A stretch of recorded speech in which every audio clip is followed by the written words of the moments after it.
কোনটা করবো? কোনটা করবো কি? এটা অভিষেকটা তোমার পায়খানাটা ক্লিয়ার করার জন্য কি করতে হবে বললাম, গরমে অভিষেক করতে হবে। এটা করলে হবে পায়খানাটা হাতে এখন না হলে পরে নামবে। হ্যাঁ, পায়খানার পর আমাদের মতো করে জীবনে তুমি তার কিছু করতে পারতেন না। তার ঘুম থেকে উঠে পায়খানা হয়ে যাবে। সারাদিন কোথায় থাকবো তার ঠিক নেই। এখানে কখনো একটা সেই সকালবেলা 8টার সময় বাড়িতে বেরোলাম, 8:30 ওখানে এলাম, এই থেকে সেই 12টা একটা ফিরোতে হাঁকা হাঁকা করতে করতে রাস্তাঘাটে তো এবার লোকের কাছে ঘুরে বেড়ানো। এই হাঁকা পেয়ে যায়, শুষে যাবো, কোকা যাবো। হ্যাঁ, এই কালকে গেছি আমি বুঝি। হ্যাঁ, হাঁকা পেয়ে যায় তোমাদের কথা। হাঁকাটা তো সকালবেলা কেয়ার না করলে শরীর কোনো কাজ হবে না। কিছু বুঝতে পারলে কি বললাম? 22 টাকা নিয়ে বুঝে গেছি কামা থেকে।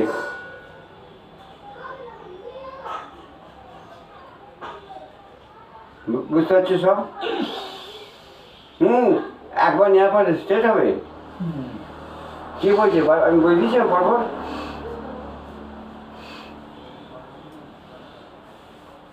প্রচুর শ্বাসে কষ্ট হবে।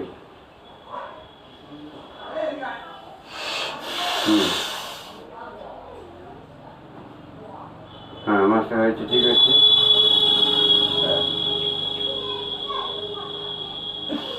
হ্যাঁ, চিনি বন্ধ করবে। এই অগ্নাশয় প্রচুর প্যাঙ্কেটের জুস না, অগ্নাশয় প্যাঙ্কে আছে জানো তো? ওখানে প্যাঙ্কেট জুসের একটা জুস যে হজম শক্তিকে সুষম করতে সাহায্য করে। আর একটা করে কী বেরোয় প্যাঙ্কেজ থেকে?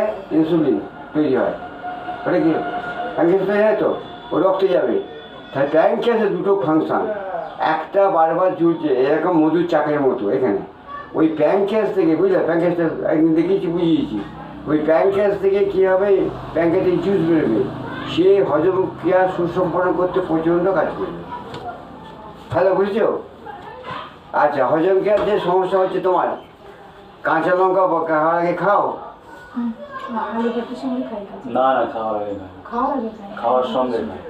আমি সকালবেলা আমি বললাম, আমি মুড়ি ছাতু নিয়েছি, জল দিয়েছি, ছোলার ছাতু, মুড়ি নিয়েছি, আখের গুড় 1 চামচ নিয়েছি, একটা কাঁচা লঙ্কা দিয়েছি, এসে টেবিলে রেখেছি, পাশ থেকে জল নিয়েছি, তুলে বসেছি, ওটাকে হাতে করে তুলে নিয়ে ঠাকুর স্মরণ করে কাঁচা লঙ্কাটাকে পুরো অল্প দুটো মুড়ি দিয়ে পুরো চিবিয়ে খেলাম। এইখানে দুটো সিচুয়েশান আমাদের আগের দিন বুঝেছি, খুব মন দিয়ে শোনো। এই একটা পয়েন্ট আর এই একটা পয়েন্ট, লালা রস, জানো তো? এগুলো কি হজমকারী গ্ল্যান্ড। গ্ল্যান্ড কী নাম এটা? এটা প্যারোটিড। Parotid gland. হ্যাঁ, প্যারোটিড গ্ল্যান্ড। আর এটা সাবলিঙ্গুয়াল। হ্যাঁ, সাবলিঙ্গুয়াল। আর এটা সাবম্যান্ডিবুলার। সাবম্যান্ডিবুলার পয়েন্টটা এখানে আলজিবি কোন থেকে? জানো তো? আলজিবি নিচে থেকে না, যাও না? এটা জানি না, এমনি জানি যে জিভের তলায় থাকে। হ্যাঁ, জিভের তলায় মতো আলজিবি তো, আলজিবি না? নিচে নেমে আছে পয়েন্ট থেকে। যখন এটা মুখে থুতু আসছে, দেখো এই টিউবিয়ার সিচুয়েশন হচ্ছে। যখন ওই কাঁচা লঙ্কাটা খাবে তখন এই 3টে অ্যাক্টিভ হয়ে যাবে। কিছু বুঝতে পারলাম? প্রচুর হজমকারী লালা রস এসে পড়বে, শিখে হলো। তবে আমি মুড়িটা খেলাম, ওটা সুসিদ্ধ হয়ে গেল। কিন্তু ওই অতটা ঝাল খেতে গেলে বিশাল ঝাল লেগে যায়। বিচিটা ফেলতে যায় না? এই বলে নিয়ে বিচিটা ফেলতে যায় না, বলেছি তো? আমি জীবনী পড়ে বলতে বই, তোমাদের তো কিছু উপায় নেই। ওনার এই দেহের এত ফিটনেসের মূল ছিল, উনি খুব কাঁচা লঙ্কা এবং শুকনো কাঁচা লঙ্কা, শুকনো লঙ্কা না, কাঁচা পাকা লঙ্কা, হ্যাঁ পাকা লঙ্কা খুব খুব খেতে, প্রচুর খেতে। দেহের অন্য জায়গায় চলে যাবে। যে এত খাদ্য 10 খান রুটি খেয়ে কিচ্ছু হবে না, যদি তোমার হজম সুসম্পন্ন না হয়। আমার 1 খান রুটি খেলে সেটা হবে, আমি ওই খাদ্য ফুটে পেয়ে যাবো। আর অনেকগুলো গেঞ্জি অনেকগুলো বই পড়েছে, পড়ে মাথার মধ্যে একটাও সিদ্ধ করেনি, একটাও সিদ্ধ করেনি, বুঝলে তো? রাত সিদ্ধ হয়েছে, ধানগুলো নামিয়ে দিয়েছে, বুঝলে? পালিয়ে গেছে খেলতে। সে চাল হবে, যে চাল হবে সেগুলো খেয়ে মুড়ি যাবে তো। হ্যাঁ, তো তোমাদের ঘটনা হয়েছে তাই। করছো খেয়েছে, মুছে দিয়ে পড়েছে, কোনো সাবজেক্টে ক্লিয়ার হয়নি, দিয়ে এবার নিয়ে সারা মর, এবার বাবা মা